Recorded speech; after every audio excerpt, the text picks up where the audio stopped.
हर रात सरगम अपने घर की छत पर खड़ी होकर चांद को देखा करती। उसकी आंखों में एक अलग ही चमक होती, जैसे वह किसी पुराने दोस्त से बातें कर रही हो। चांद की दूधिया रोशनी उसके चेहरे पर गिरती तो वह मुस्कुराने लगती। उसे लगता जैसे ये किरणें उसे अपनी ओर खींच रही हो। दादी माँ अक्सर उसे चांद की परी की कहानियाँ सुनाया करती थी। वे कहती, चांद पर एक सुंदर परी रहती है जो रात में चरखे पर धागा काटती है और उसके अपनी चांदी जैसी चादर बुनती है और जमीन पर उसके टुकड़े किरणों के रूप में गिरते हैं। सरगम इन कहानियों को सुनते सुनते सो जाती, लेकिन उसके मन में हमेशा एक सवाल गूंजता रहता, ये क्या सच में चांद पर कोई परी रहती है? अब जब भी वह चांद को देर तक निहारती, उसकी चांदी सी कोमल रोशनी जैसे उसके दिल में उतर जाती। उसे अपनी दादी माँ की कहानियाँ याद आ जाती, वो कहानियाँ जिनमें चांद पर रहने वाली परी बच्चों के मन की बात सुन लेती थी और उनकी हर इच्छा पूरी करती थी।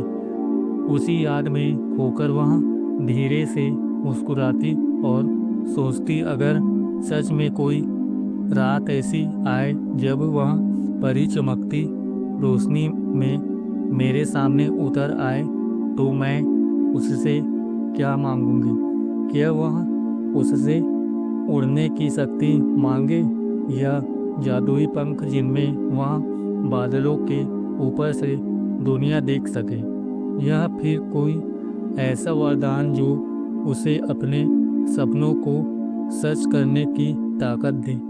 इन कल्पनाओं में ही उसका छोटा सा दिल भर उठता।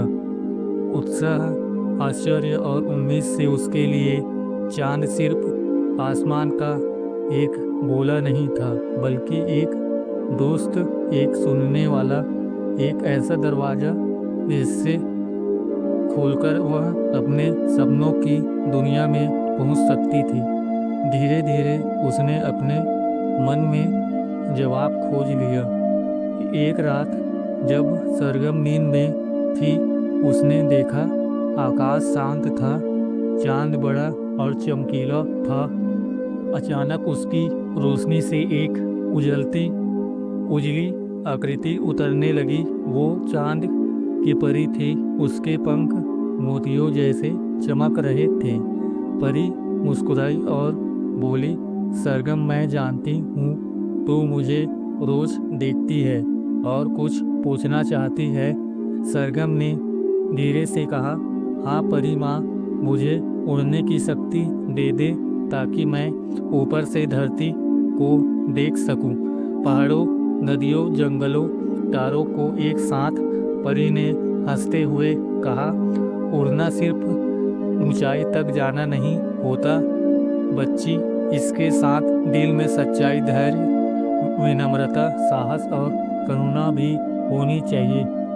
अगर तू वादा करे कि कभी किसी का दिल नहीं दुखाएगी, निडरता और हिम्मत का कभी साथ नहीं छोड़ेगी, तो मैं तुझे उड़ने की शक्ति दूंगी। सरगम ने तुरंत सिर हिला दिया, वादा करती हूँ। परी ने अपनी चांदी की छड़ी से सरगम के माथे को छुआ। अचानक सरगम को लगा कि उसका शरीर हल्का हो गया, जैसे पंख उग आए हो। वह हवा में उड़ने लगी। नीचे उसने देखा उसका गांव, खेत, नदी, पेड़ सब खिलौने जैसे लग रहे थे। रंग बिरंगे छाते अब छोटे छोटे डिब्बों जैसी दिख रही है। हवा उसके कानों में संगीत की तरह गूंज रही थी, फू फू जैसे कोई अदृश्य बांसुरी बजा रही हो। थोड़ी ही देर में वह बादलों के करीब पहुंच गई। मुलायम रुई जैसे सफेद बादल उसके हाथों को छूकर भागने लगे। सरगम हंसते हुए उनके पीछे दौड़ी या यूं कहें कि उड़ती चली गई। उसने बादलों के नीचे बीच छुपम छुपाई खेली। कभी किसी बादल के पीछे छिप जाती तो कभी बादल उसके पीछे छिप जाते। हर बादल का अपना रंग, अपना आकार था। किसी का चेहरा खरगोश जैसा, किसी का हाथी जैसा। अचानक कुछ चहचहाहट सुनाई दी। दो चमकीले नीले पक्षी उसके आसपास चक्कर काटने लगे। तुम कौन हो? सरगम ने पूछा। एक पक्षी बोला, हम आसमान के रक्षक हैं। तुम पहली बार यहाँ देखा है? दूसरा पक्षी बोला, हम आसमान के रक्षक हैं। तुम्हें पहली बार यहाँ देखा है?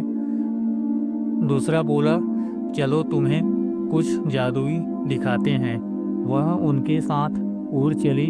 आगे एक इंद्रधनुष चमक रहा था, इतना पास कि लगता था उसके रंग हाथों में धुल जाएंगे। सरगम उस इंद्रधनुष के ऊपर से गुजरी और हर रंग की लकीर से गुजरते हुए उसे लगा जैसे हर रंग एक नया आसाद दे रहा हो।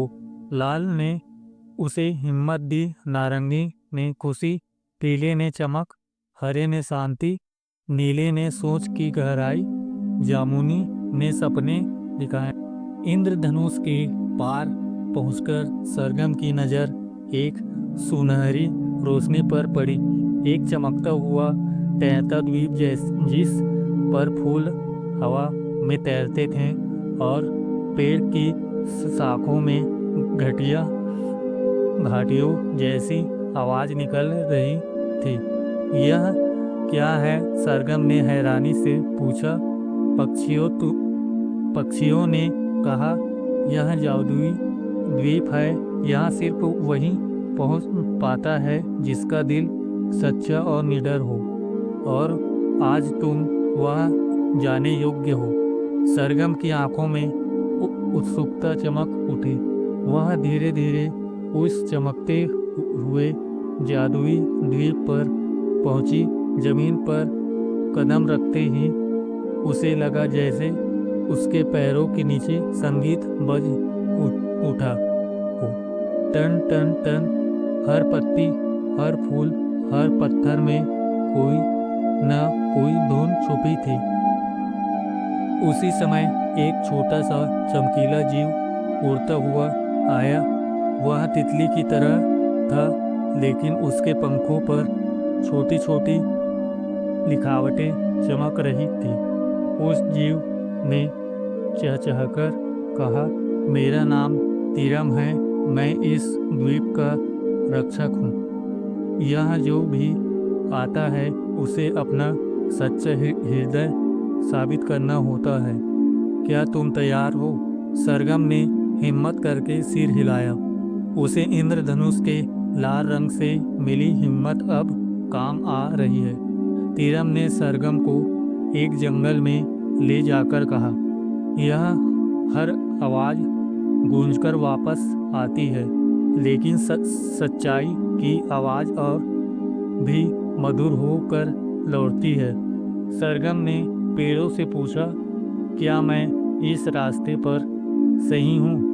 पेड़ों की गूंज वापस आई, हाँ हाँ हाँ, और उनकी पत्तियों सोने जैसी चमक उठी। सरगम मुस्कुराई उठी। जंगल के बाद तीरम सरगम को एक शांत झील के पास ले गया। झील का पानी बिल्कुल साफ था, इतना साफ कि सरगम को उसमें अपना चेहरा दिखाई देने लगा। तीरम ने कहा, यह झील करुणा की शक्ति दिखाती है। अगर तुम किसी दुख को महसूस कर सको तो झील तुम्हें उसका समाधान भी दिखा देगी। सरगम ने पानी में देखा, एक छोटा पक्षी घायल था और उड़ नहीं पा रहा था। वह दुखी हो गई, जैसे कि उसके मन में करुणा उठी। पानी चमक उठा और झील के किनारे एक नीली जड़ी बूटी उग आई।